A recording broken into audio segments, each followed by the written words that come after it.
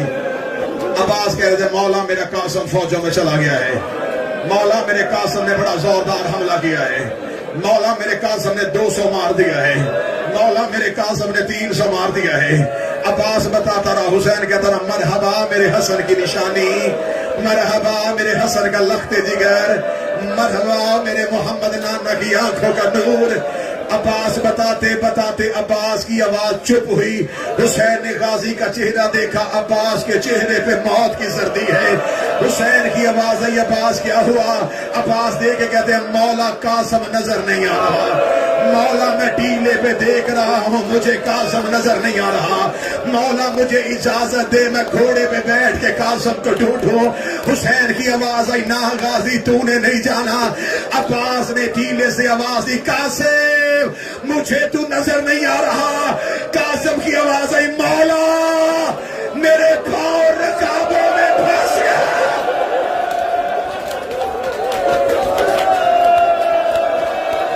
حوصلہ حوصلہ حوصلہ. رک رہا ہوں, اگلے جملے بڑے دردناک ہیں.